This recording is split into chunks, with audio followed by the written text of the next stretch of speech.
Hey, Tim here from Proclaim AV, and today I'm wearing these because we're checking out budget headphones for your sound room. Let's take a listen.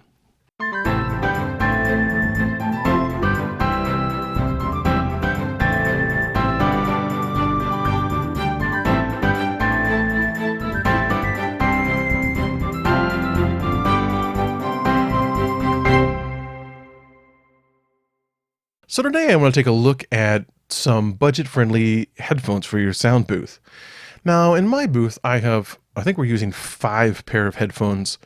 Everybody from the slide guy is wearing headphones down to my video people.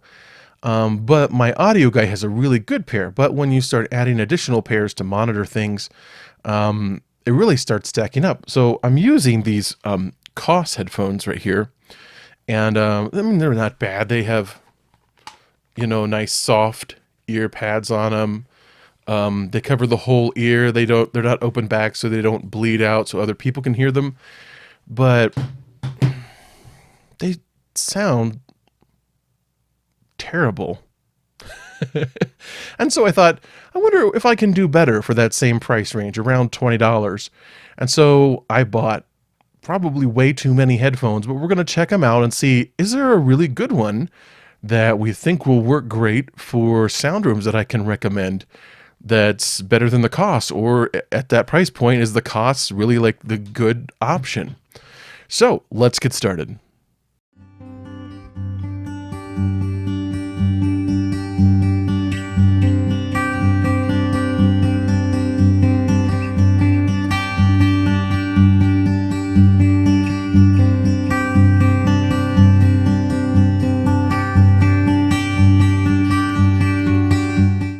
Okay, so first up, we have the Samson SR350B over-the-ear stereo headphones. And I was kind of excited for these because, Samson's a brand that I know. Like, my mic boom is a Samson. I've had some good Samson small microphones, but, I mean, it is a $20 headphone, but I am very disappointed in these. And here's the thing I think that makes them so bad is that the ear cups don't pivot at all. So they hit me harder like down at the bottom of the ear, and then they're not quite sealing over here at the top. Nothing moves or pivots. I mean, at least with the Koss, like, ear cups can pivot, it can twist side to side. This is a very stiff headphone. There's no pivoting it. You can kind of do that, but the ear cups don't turn at all, and they're very fixed in their position. Also, I feel like I got to have the headband like weirdly forward for them to fit nicely. Now, I do have a giant noggin, so that may be part of the problem, but these also sound really bassy. I have almost no highs or S's, and they make the Koss sound good. So I guess we're on to the next one. So up next are the JLAB Studio headphones. And I picked these because, I'm able to find them in almost any Walmart that I've been in. You can generally find a wired pair of JLAB Studio headphones. And these do have like the built-in mic, and they do not have a 1/4-inch connection. So I have to use my adapter with them, but they are TRRS 1/8 inch. So if you're going to use them with 1/4-inch equipment, you'll have to buy the proper adapter. Let me get that plugged back in there. Now, these sound miles better than the Koss, in my opinion. They have very nice highs. They're easy to listen to. The lows are a little exaggerated, but you're going to find that with a lot of budget headphones. And they are on-ear, so if you don't like the tiny on-ear sitting on your ear, you may not like them. But I find them pretty comfortable, and I don't think I've had trouble wearing them for an entire hour or two up in the sound booth. So these are a surprisingly good pair of headphones for around $20. I'm impressed. The only negative is that the cord is kind of short. So if you need a longer cord, then they may be a trouble for you, but I guess you could buy a headphone cord extension if needed. Anyway, let's go to the next one. Okay, so up next are the JVC HA-RX330. And maybe I should have known about these headphones when they have the little deep bass thing on them, that they would be pretty muddy, and they are. I have highs are like almost non-existent. I kind of feel like I'm standing on a subwoofer with a blanket over my head. They make all the other headphones up to this point sound crispy and clear, maybe even including the Samsons. So, but to their credit, they do have a very long cord. That's good. I'm not really a fan of the double-sided cord in most sound rooms or booths. I think it can kind of be in the way in some ways. And of course, it does not come with the 1/4-inch adapter. You'll have to buy one if you want to use these guys. But I don't know that I can really recommend them. I'm just not impressed. Also, the top strap has 0 padding. So if you're going to wear them for a long time, they're just not going to be comfortable. And again, the earpieces don't really adjust side to side, so they just don't hit my head right. I feel like they're tighter back here and looser up here.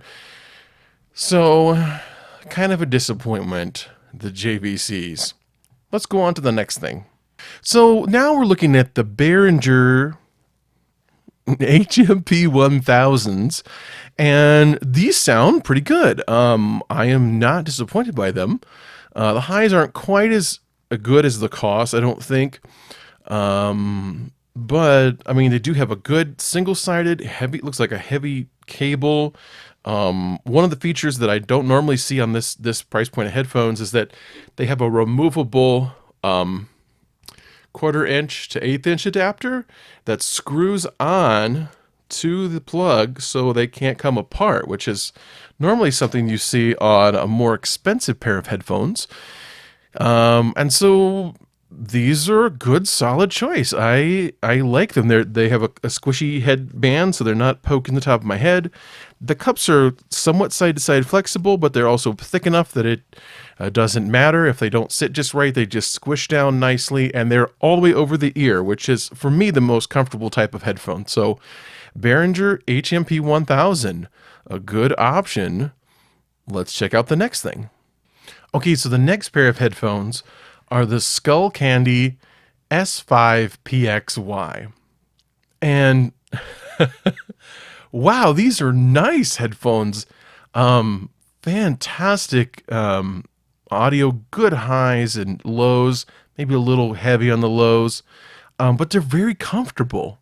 When I looked at the side of them, I was like, what is that? And it's so weird, but it's wow, it's super comfortable. The sides pivot, everything turns and flexes properly, and they're very, very comfortable. They're on ear. They're not big enough to be over the ear, but they're on ear, but they're very comfortable. And also they have a microphone built in, not that that matters. And then again, you've got the tiny TRRS jack, so you'll need an adapter for that if you're going to use it with 1/4-inch equipment.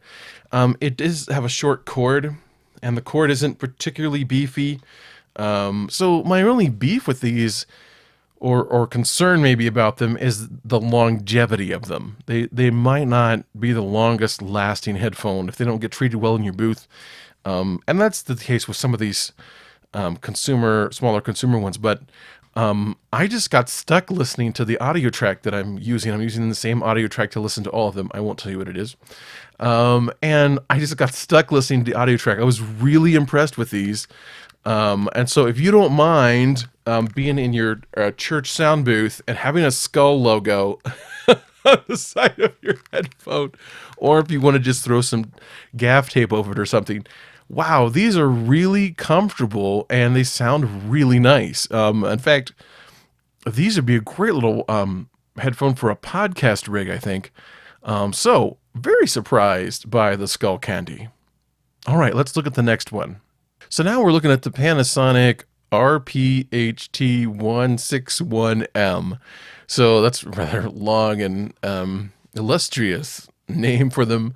So far, they're pretty clear. I expected them to be kind of muddy like the JVCs, but actually they've got some good highs in them.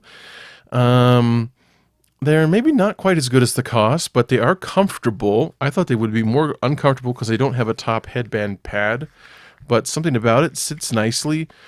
They still don't, the ear cups still don't pivot the way I would like them to, but for fixed headphones, they're not too bad.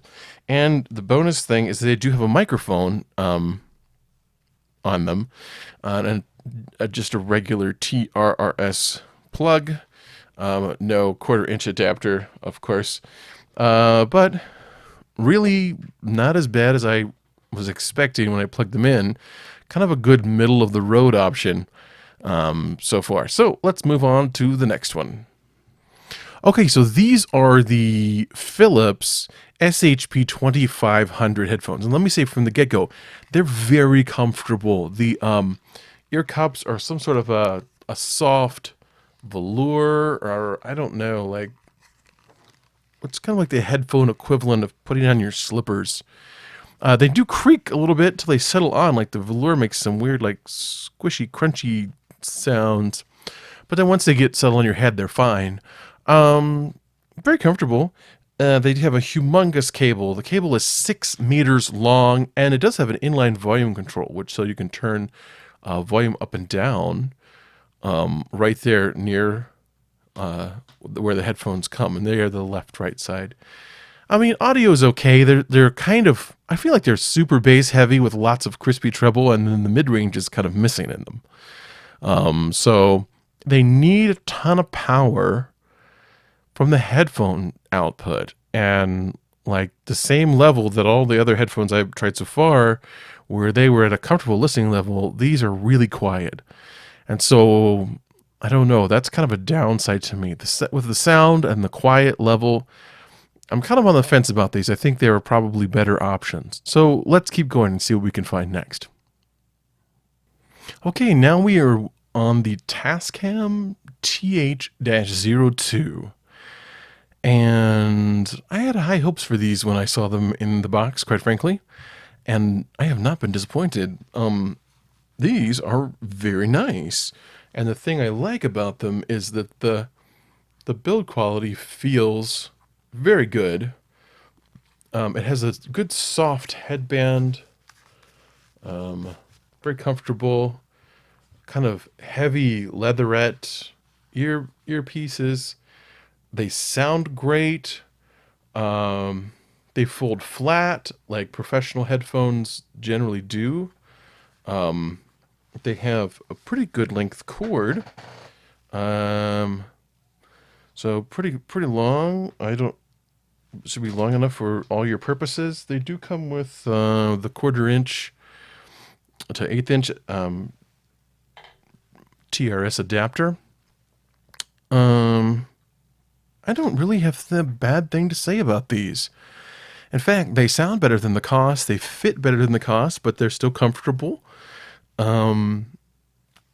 I really, really like these. I feel like if you were going to spend $20 and you could get these, that this would be a wise investment. Of course, we don't really know how long these will hold up long term. Hopefully, they will do well. But for $20, wow! I mean, they've really done a good job of making an entry-level headphone that feels like a much more expensive professional headphone. I'm very impressed, Tascam. So we're on our final pair of headphones. They are the Sony MRD-ZX310 AP, and they're a compact pair of headphones. They are not very large, but the ear cups do pivot this way and somewhat that way, and they do fold up, I think, somehow here. If I can get it like that, so you can fold them up flat, kind of on an angle. They do have a microphone, which we don't really care about, and they are the double-sided. These are actually quite comfortable to wear. They're lightweight, and the audio is fairly neutral. So I don't have any problems with these. I think these are a solid choice if you have some where you can get a hold of them for a good price. yeah, I don't really have any complaints. They're Sony. I mean, Sony generally makes, even in their low end, a pretty good product, and these don't sound muffled or whatever. They sound clean and clear. They are a little heavy on the bass, but they are consumer headphones, so they're kind of meant to do that. So, all right, let's do the wrap up. Okay, so do we have a winner? And the answer is yes, we do. It is the Tascam TH-02. I am thoroughly impressed with this headphone. The things that it does, like the pivoting, it's comfortable. It sounds good. I mean, it is. If you'd have told me that this was a $20 pair of headphones, I wouldn't have believed you. It's at least a $40 pair, in my opinion. So I am very pleased with this silly thing for 20 bucks. And it's got a little heavier cable on it. It's the single-sided cable, which I like. It comes with the adapter, so you can plug it into quarter-inch stuff. So I really like it. And it's available at Guitar Center, so a lot of places have a Guitar Center. Or you can just order it off of Amazon for $20. So I think it's worth waiting for. Now, I will do a couple honorable mentions. The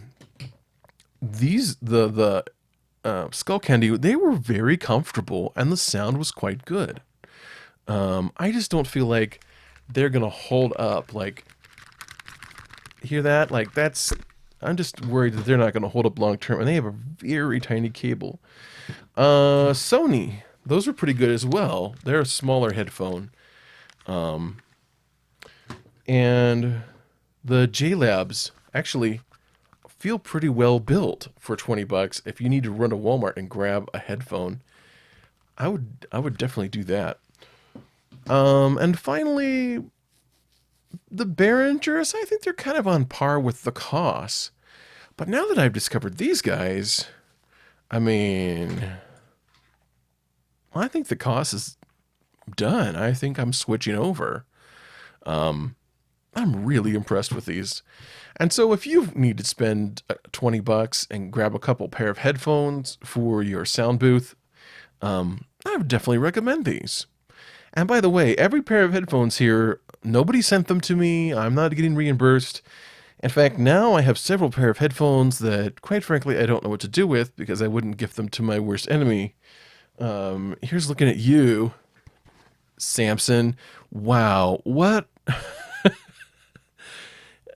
You really ought to just quit making these. Seriously.